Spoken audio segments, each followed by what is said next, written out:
Right, so draining down, one of the first things we want to be draining down to make sure we got no water in the van is our water waste tanks and freshwater tanks. The pictures there show a mass variety of drain downs for the different ones for waste or freshwater. Advice for those will be, once you have drained them down, close those taps up, because you just allow all sorts of things to crawl inside. So yeah, first things first, drain down your fresh water, drain down your wastewater. It's a good time as well if you want to give your fresh water a rinse out and your wastewater and clean the tanks out, especially your waste one. You don't want to leave it fermenting over winter. Give it a clean out and drain it all off and close all your taps back up. Number two. So next we want to drain our toilet cassettes. Now, depending on what model of toilet you've got, if you look there, the one with the green handles on the cassette, that's your typical toilet cassette locker for a toilet that's fed from your fresh water tank. So once you drain all your water system off, that will be drained. There's not a problem with that one. The other three there on the right, the bottom one, the orange, you see you've got the black flexi rubber hose, you've got the plug on the one above, and then the third one up with the blue liquid you can see in it, that bit there pulls out and you can drain the system off from that. That's for a bench seat type toilet. So yeah, those ones there, again, it's not advisable to leave any water in your toilet system either. So drain those ones off too. Number three. Then we want to go into a van and we're going to drain off the actual water system. So you've got a variety there. Typically in a motorhome, you normally have either the yellow lever or you can have these frost protection switches. The top picture there shows the frost protection switch, and the left middle one shows it in the closed position, top one's the open. So they're, or vice versa, whichever way around. So they'll drain off. They'll automatically drain off when the temperature gets below, I think, 4 degrees, providing they've got a slide to them. You do see people put pegs on those ones to try and keep them closed. Not advisable. The idea that they open automatically is to protect your system. The next one to it is the blue one. That one there has the little button at the side, which you can just about see. When you close that switch, you need to push that button in, otherwise the water will just continue to drain out. And then the bottom three ones are your standard truma drain off valves. If you look at the bottom left, that's in the open position, and the other two are all in the closed position. So just be aware of, in the closed position, you can press those down too far and it will actually open those valves up again and allow the water to pass through. So that's your drain downs. 4. And then your taps. So in answer to the question before, when you open your taps up to drain the system off, you want to open every tap in the van. If you've got the whale type taps that you can see there, then you open both of those. If you've got a mixer tap, you want to move the handle to the middle part of the tap and open it so that it drains the hot and the cold. And then once it's drained, leave the taps open, because you will get water residue that will sit in the taps, and you've got a good frost and they'll easily crack. Most of them are plastic, so leave them open. So we've drained down our waste tank, we've drained down a fresh tank, we've drained down the toilet. We've now drained down the system. One thing I did forget to mention on your toilet one was, once you've drained it all off, just give your pump buttons a press just to clear anything out that might be in the pipes, just to try and flush it away. And then from there, you could say that most people will leave it at that. But there are other things you can do. So if we bring up the next one, You can use these products.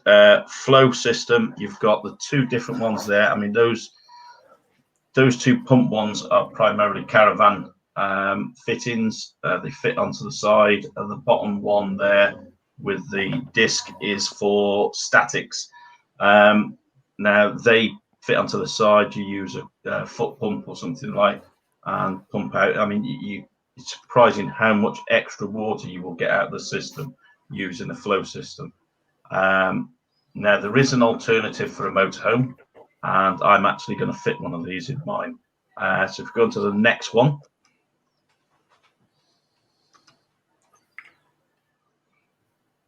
you can get an automatic one that fits into the van. I actually was getting some pictures together for this episode tonight, went in a van on Monday morning, and smack bang in front of me, there is a flow system fitted direct to the 12-volt system. I thought, brilliant, happy days.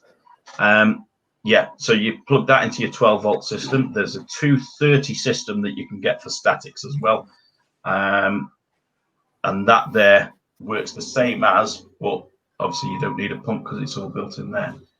There is also a Flow European build motorhome and caravan drainage kit available.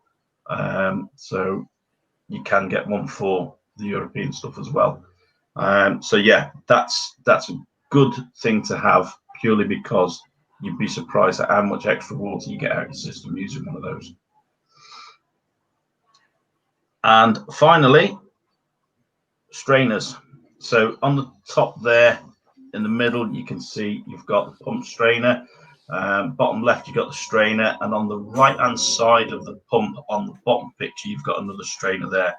Now, once your system's completely drained off, I would recommend, if at all possible, to remove those strainers. They hold water in and they crack. You may not get a leak from them, but what will happen is when you do come to use your van again, if it doesn't leak in the spring, is it'll start to suck air through, so it won't actually work, it won't pull anything through. A lot of the time people think that's actually a faulty pump and they'll go and replace the pump, when actually it's only a strainer, so you don't need to replace the whole lot.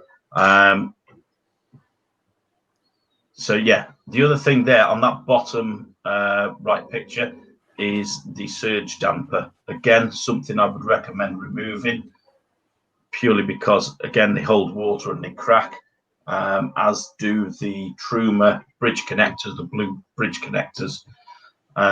So yeah, try and remove them. And if you go on to the last one, your filters, take your filters out, because they do hold a lot of water, and again, they'll split and they'll cause a lot of damage if they freeze up. What you can do is, if you've got the inline whale ones and you want to take them out, you can always put a piece of pipe in between the fittings just over winter, stop any dirt and dust getting in there, or just buy some John Guest blanking plugs and just push those into the fittings.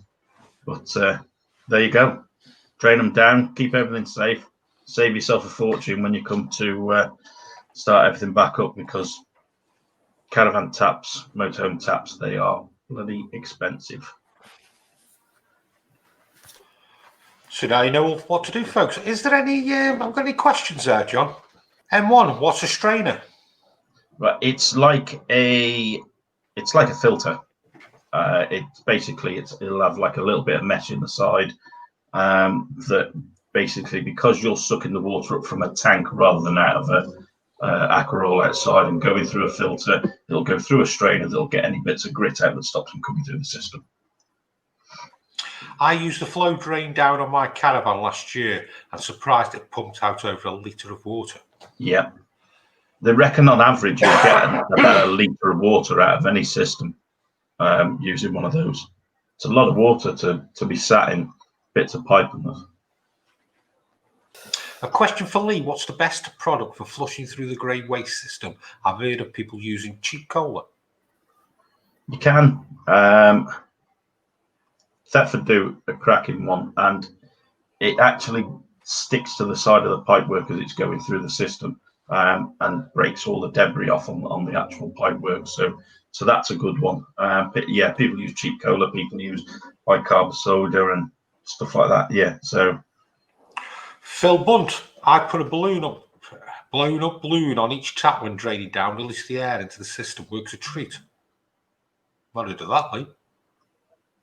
no, I've not. It's a new one. CB, do caravan motor movers get checked during a service? Good question. Installations get checked during a service to make sure they've been correctly fitted, because you do get a lot of the times that they've been wired up, or the wiring's not been put in properly and things like that. Checks wise, there's not a lot for you to check with a mover. A lot of people's insurance won't cover them for moving of a vehicle, so you've got to be careful if you go to check it on the wheels, that you're actually then moving a vehicle and you cause damage to it. A lot of people's insurance won't cover them for that. So normally it's a visual check, and if needed, lubrication, moving parts. Okay, anything else? RB, Lee, if water pumps has very slight leak around the seals, is it easy to fix yourself, or would you suggest a new one?